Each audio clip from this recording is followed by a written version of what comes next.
Pam, today's episode is 14 and a half years of doing the show. Yeah. And I think we've got an email covering a topic we've not covered. Well, that's fun. I need to have like a breaking news drop to be able to put in for this, because it's one of those aspects of how people will we try a lot of different things in marriage when we're trying to face issues, trying to overcome things, trying to spice things up, Desperate. whatever it might be. Here's an email from a wife that came in, and just to set the stage, I got a condensed version of the email because it was a long email. So I've kind of gone out and tried to pull the main things that we're going to try to cover with this. And then it's also realizing that she even put in there, because I want to honor this, because it's not something I pulled out in the email, of she wrote it all out because she knew if she waited, she was not going to send it. So she like sat down and wrote and hit send, because she knew she wouldn't she would talk herself out of it.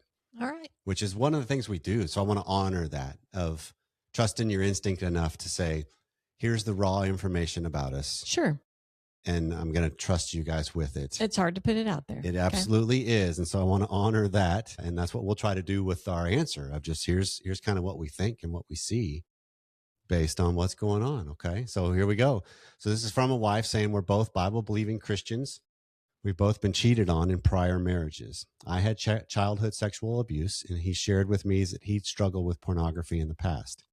We're committed to our marriage before God. We're great friends, but we communicate very differently.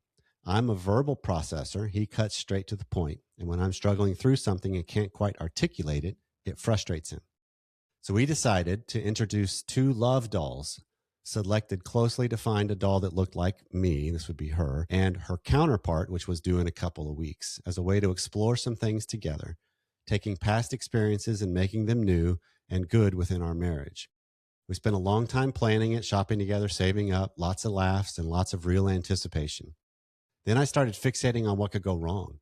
I brought up the possible negatives, ways to protect us from problems, too much looking back at this, and he remembers me as fixating on the negative, even though on my mind, I was just trying to protect something that we both wanted. Well, when the doll arrived, we spent the first evening welcoming her. And then day 2, I pushed things a little too fast. I directed a scene. I had him sit near her across the room, and then I slowly would bring myself in.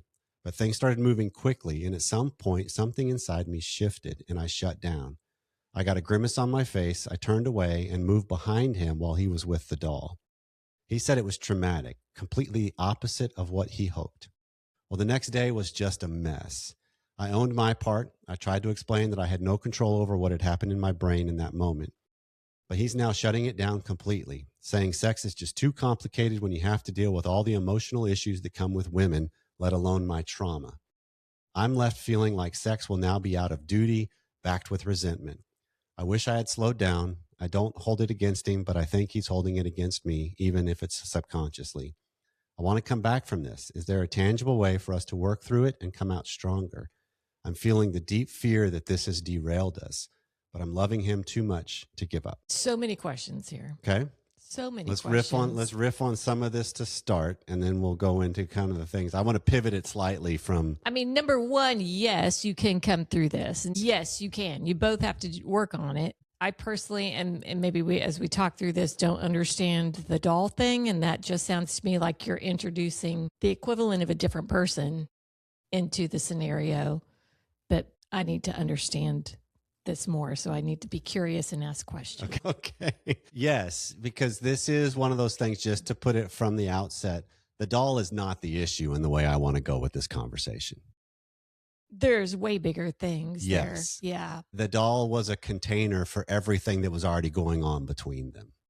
Just made it way more complicated. It just gives us a way to project things that I don't have to deal with myself. Then I can put it on something else. And if it goes sideways, it's about that, not me. That's just a high level thought process of where I want to go as we unpack this. And we do this. All of us humans do this. Not necessarily the doll thing. No. But we will set up an expectation about how something should unfold. And when it doesn't unfold the way I hoped it would, I don't handle myself well. I just blame the people involved that made it so it didn't go the way I wanted it to go. Yeah. Well, and Another thing that immediately I'm hearing, and maybe he didn't use these words, but that's how she heard it, was he says it was traumatic. And why, and what was the wording there? Why even do this? Because women bring so much. It's so much more difficult to have complicated sex with emotions that involve women. That was my paraphrase of what his phrase was, which that's a loaded statement. Totally loaded. But I also read real quickly really, fella? where this comes from. I'm jumping ahead from where what, but I want to at least drip this in here of if he had an issue with pornography, well, it's easier to have sex with an inanimate thing, virtual or a doll, than it is with a person. Yeah. Because there's no realness there. And so I don't have somebody that gives me a cringy look or turns away or loses connection or has a trauma reaction to a situation, which is what happened to her, where something came up in her, which again, the doll is the container for all of this, exposing what was already going on within each of them. Yeah. And my bet is over the course of their marriage thus far, they've been able to keep that in somewhat at bay. They could talk about it some and intellectualize and have an understanding, but then getting it to a deep soul heart part of where I'm actually starting to live differently in light of trauma, pornography use, betrayal, abuse, all the different things that they've described as going on. This is where the work needs to happen to come back from this. Yeah. He's found a way out of not having to deal with emotions, not having to. That's what he wants in the way he's framing this. With that's what's pornography. That's what the reaction is stating, whether he's intending it that way or not. I'm going to give him the benefit of the doubt and try to speak underneath that and beyond that. But that's what's being stated. That I'd rather just go through the motions than actually connect on a deeper level. Because if I connect on a deeper level with a human being, that requires more of me. True intimacy, right? I've got to really see into them and let them see me. Right. And so if you look at, let's look at her part of this and what she just described. So that she's the one that kind of set it all up. And then she even hinted at, they went and found something that was like a 30-year-old version of her that closely resembled her.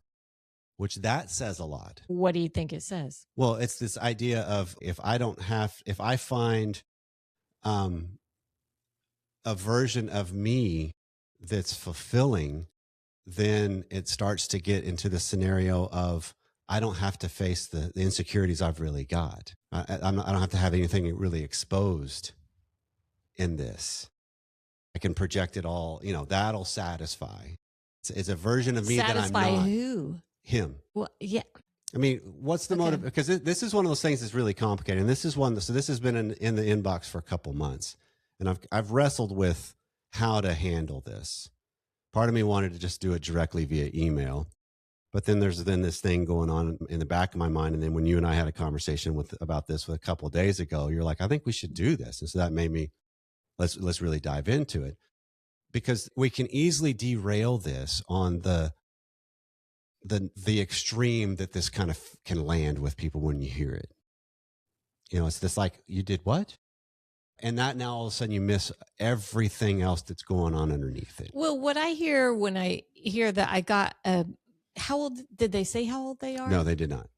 The 30-year-old version of me, when you point that out, I'm assuming that they're a fair amount older.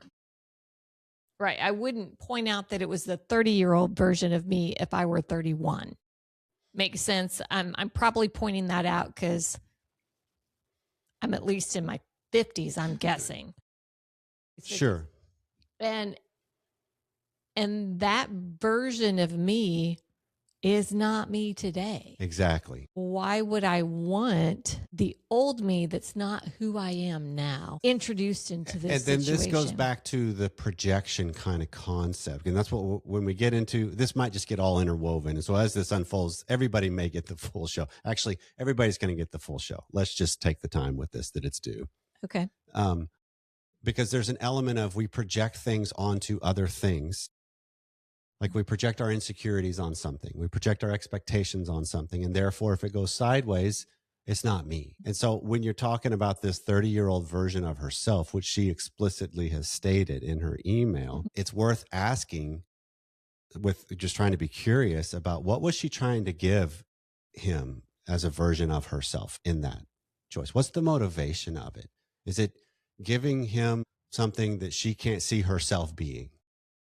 Is it giving him something that is a projection of insecurity and inadequacy? And so therefore we can, maybe this will satisfy you, because this kind of can sometimes speak to this whole, I'm not enough. Yeah. So here's another version of me. Maybe that will be. And this is where we seek to satisfy something that ultimately, in my opinion, won't ever be satisfied here in this world. There are desires we have that I need to have the courage to actually ask, is this beneficial to really have? Because that's a moral thing for me personally only.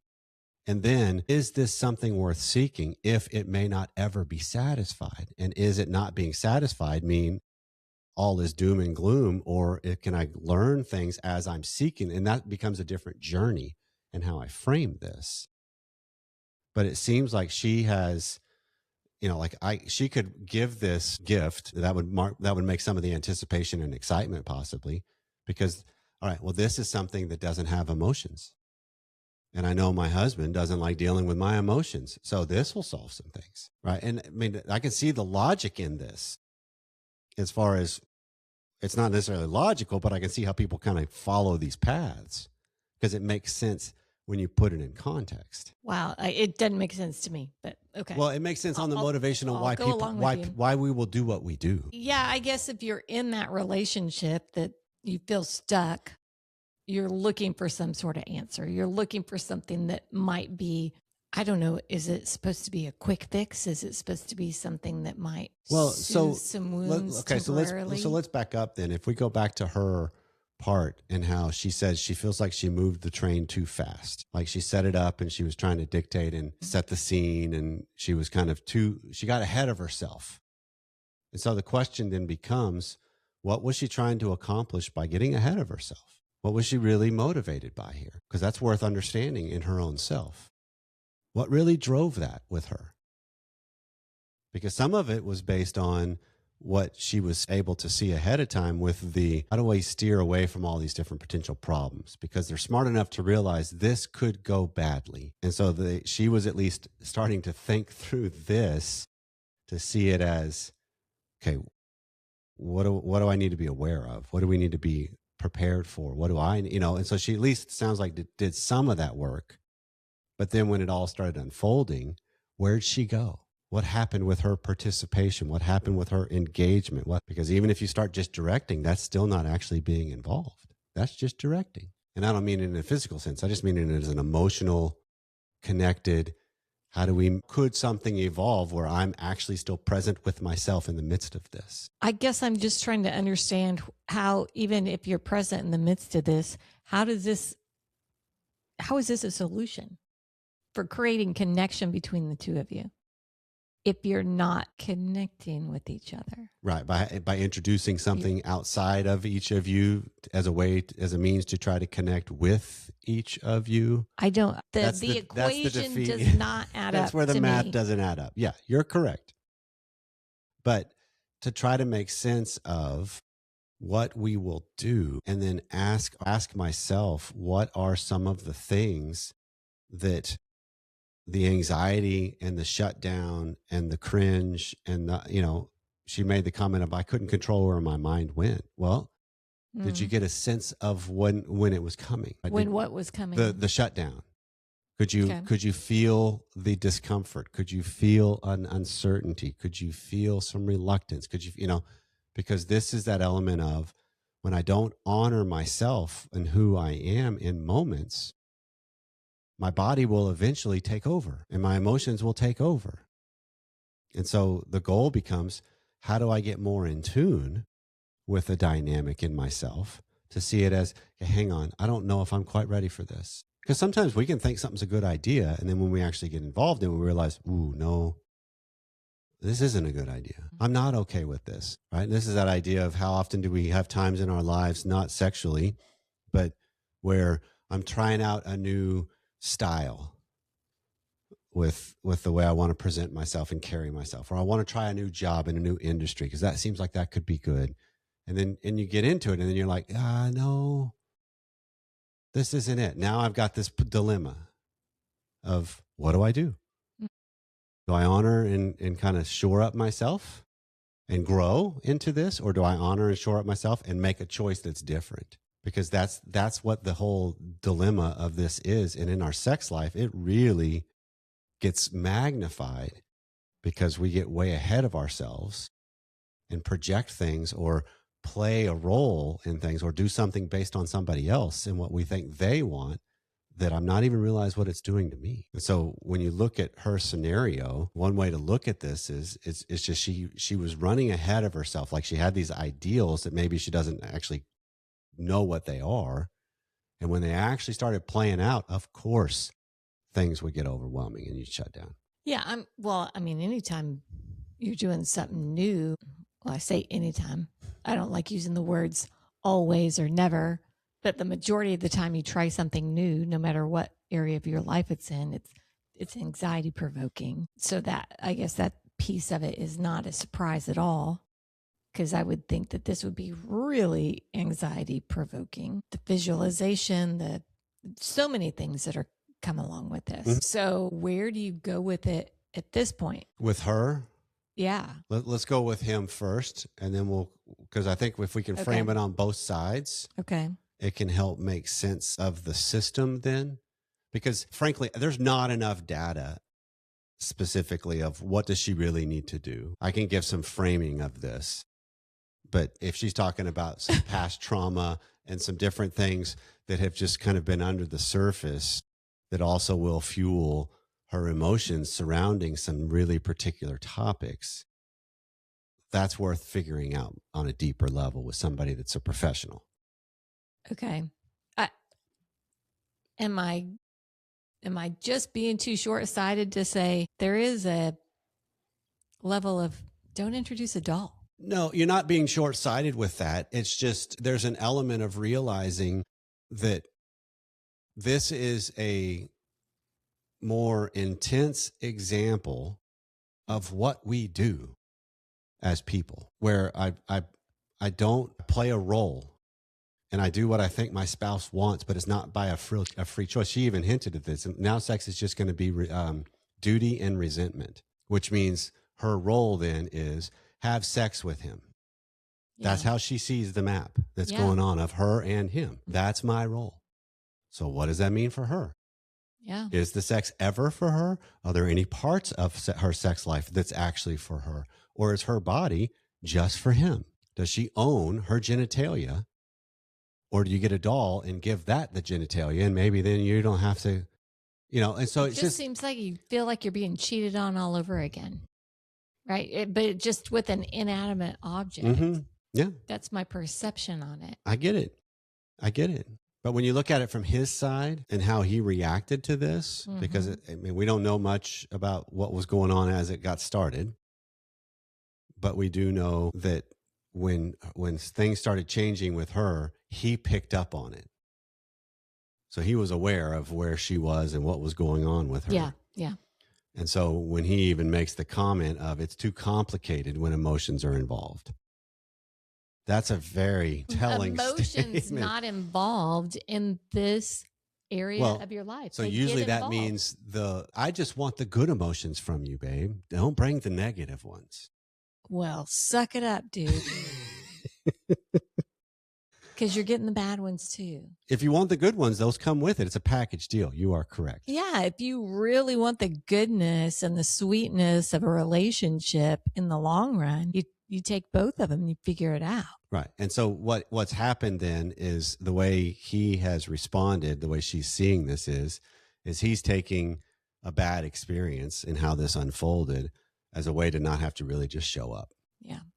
Right. It's just much too complicated. So that just means just play a role for me in some ways. That's the way it could be interpreted, at least. So that's at least needing to be clarified of what do you even mean by this? Right, what is that? What are you actually saying with that phrase? Yeah. Because I'm not going to be a person that's just going to bring the positive emotions, because that's almost an impossible thing for us to do as humans. And what's fascinating too is even our positive emotions get poo-pooed all over and disrupted and judged and dismissed. Yeah. Why are you excited about that? Right. That's stupid. I don't know why you're excited about that. Exactly. Yeah. Because it's really hard to celebrate good things with people too. It is. And so it's realizing that there's this dynamic that's going on that they need to, back to your question of what happened with her, that it's worth understanding her patterns of when she shuts down.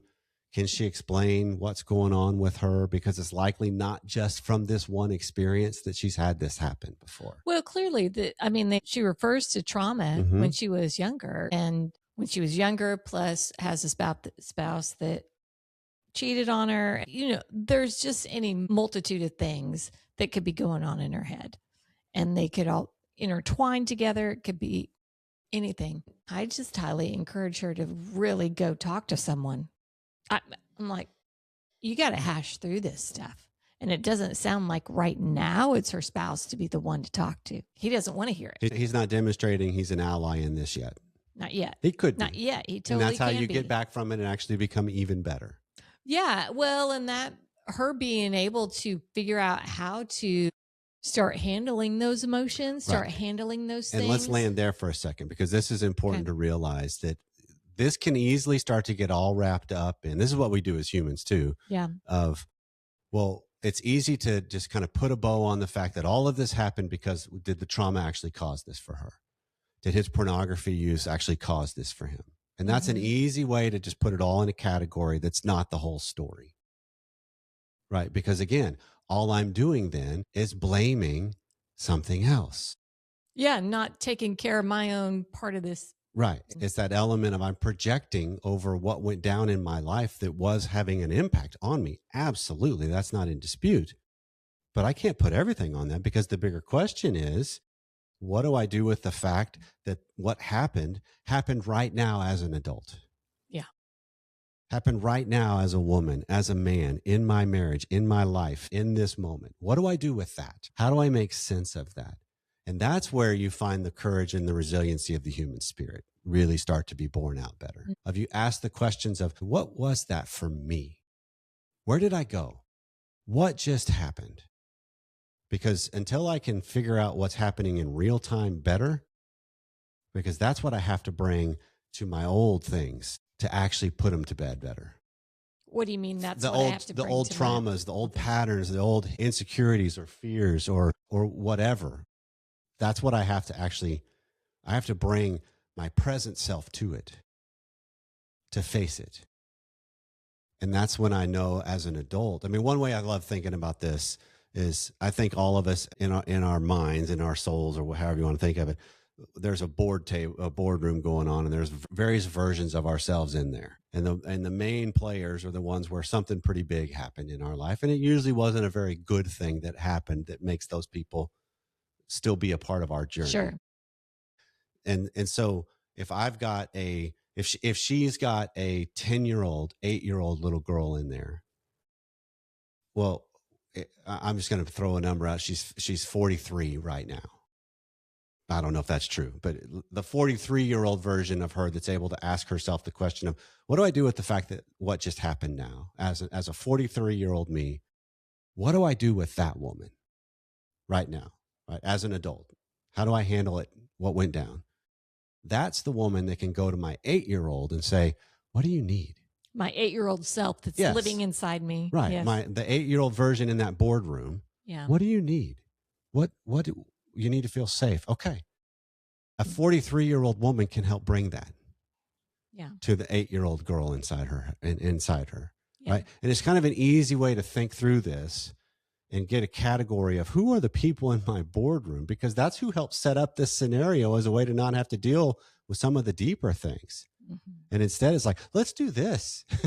this sounds like it could be fun and we'll just play all day. But then there's other parts of me that are going, no, no, no, no. This has got problems. Yeah.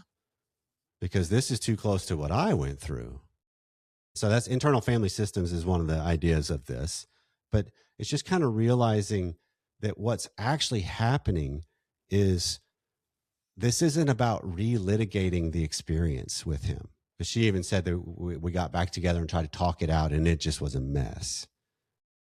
So it's not relitigating the doll experience. It's actually dealing with yourself better and bringing you better of I think I'm honest about I can see what actually happened with me here. And that's the move. It's not that it creates a conversation in that moment.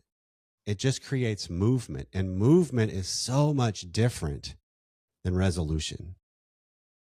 Because all of us want to deal with things and resolve them.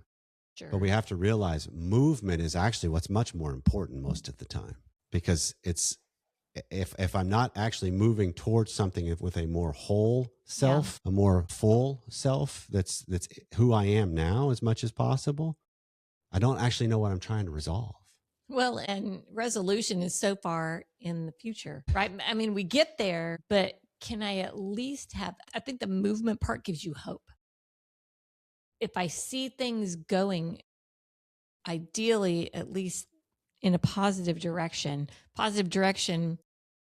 maybe it's not that I like what's happening, but I see some change. I see myself figuring things out. I see my spouse maybe working on some things. There could be some hope there for one day this can be better. Yeah. So the question underneath this, if we're talking about just kind of the whole idea of how we project things to avoid something, is what's my position in all of this? If I look at the scenario of just what just went down, what was the position I took and why? Because she even led a little bit to us about what was going to go down with her. I started seeing where this could go and started trying to get ahead of and control all of my surroundings to make sure it didn't go some of the places I feared. And it went there. But there's a difference between I could see where this goes and I say, and I really can settle myself down and take a better position of, wait a second, there's a potential that this gets caught up in this. I don't know if I'm ready for that. That's the move in and of itself. And then I got to figure out, am I willing to be ready for it, or do I need to change plans completely? Which then I get pressure from my spouse who maybe was all fired up about this. And so they can force it and push it and all, but it's like, wait a second, this, because it's more genuine to who I am in that moment. And that's where we start to find movement, because then it becomes a scenario of dealing with what's going on inside me. This is a quote I came across from Eric Fromm, who old seminal work in the field of psychology and relationships. One of my favorite books is his The Art of Loving. And he talks about projection isn't a psychological quirk. It's the thing that actually stops growth cold. As long as you're busy managing what's out there, you never have to face what's in here. And we do this in a lot of ways, actually. That's where Schnarch in some ways got his statement, I think, I'm speculating here, of those that can't control themselves will seek to control everything around them. Projection. Because if I can control everything around me, I don't have to deal with me. But what's being brought up in this scenario is it was a container for what was going on within them and has been the entirety of their relationship and lives, probably. Yeah. So now they have an opportunity. If she wants to really, I'm going to change that wording of how do we get back from this? No. How do we actually grow from this to something we've yet tasted? Right. To actually deal with what was happening before he brought in the complication. Right. Yeah. And so then it becomes a scenario of how do I handle who I am in these positions that I take, and have the courage to ask, why? Why do I take that position? What's that really about? What am I afraid of? What am I not saying? How can I be more genuine with myself? Because if she feels like going forward, sex is just going to be duty, and then it'll build into resentment, until she addresses that, it probably will be. Because oftentimes our maps are pretty accurate. The only way to change that map is I change my culpability and participation in that dynamic. I can't change his. Mm-mm. And so then it becomes a scenario. What do you exactly mean that the emotions of women is just too complicated? I don't know what to do with that. Just that broad generalization. Right. You're all the same. I mean, I just hear that and I just want to like punch something. Well, there were dolls. That might be all those things would be good for. Oh my gosh. Well, this has been Sexy Marriage Radio. If we left something undone or you didn't like the way this thing just landed, let us know. 214-702-9565 or feedback at sexymarriageradio.com. So however you took some time out to spend with us, thanks. We'll see you next time.